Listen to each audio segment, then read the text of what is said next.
지금 법무부의 징계라든지 향후 소송에서 가장 큰 쟁점은 동일합니다. 뭐냐면은 어제도 저희가 이제 자세히 짚어봤지만 법무부가 판사를 사찰했다고 지적했던 바로 그 대검 문건이 그럼 핵심 이제 아마 쟁점이 될 것으로 보여지는데 윤 총장은 단순한 업무 자료다 이렇게 지금 주장을 하고 있고 하지만 법무부나 여당은 확실한 불법 사찰이다 이렇게 주장을 하고 있는 거죠. 네, 문건의 제목이 주요 특수공안 사건 재판부 분석이라는 겁니다.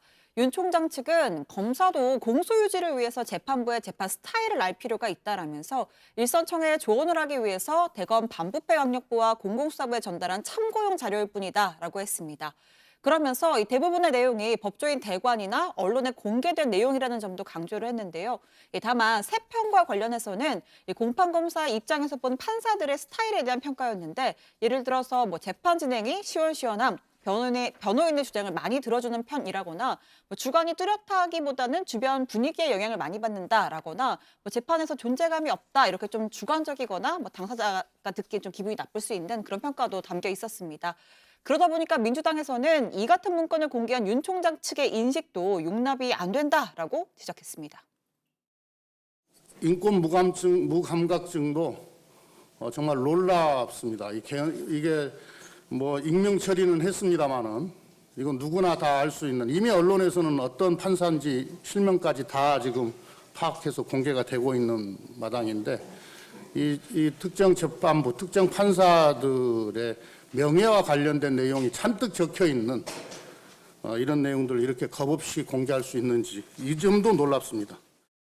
자, 공개된 문건 내용 중에서 가장 쟁점이 되는 대목은 우리법연구회 출신이나 합리적인 평가를 받는다라는 표현이나 법원행정처 2016년도 무리야기 법관 리스트에 포함됐다 이러한 내용들이 좀 논란이 되고 있는 상황인데요. 자, 윤석열 총장 측과 법무부 간의 인식 차이가 극명하게 갈립니다. 이 추미애 장관이나 여당은 이러한 정보를 근거로 해서 이념적 낙인을 찍은 불법 사찰 문건이다라고 규정을 하고 있죠. 특히나 이 무리야기 법관 리스트는 사법농단 수사 당시 검찰이 압수수색을 통해 확보를 했던 목록이라는 점에서 세간에 알려지지 않은 이 비공개 수사 자료를 활용한 것 아니냐 이런 의심을 받고 있는 겁니다. 자, 추미애 장관은 이 과거 권위주의 정권 시절 정보기관의 불법 사찰과 차이를 발견하기 어려워서 형언할 수 없는 충격을 받았다라고도 했고요. 자, 하지만 윤석열 총장 측은 이미 다 공개가 된 자료고 해당 내용은 이제 공판검사가 직접 재판정에서 들은 내용이다라고 했습니다.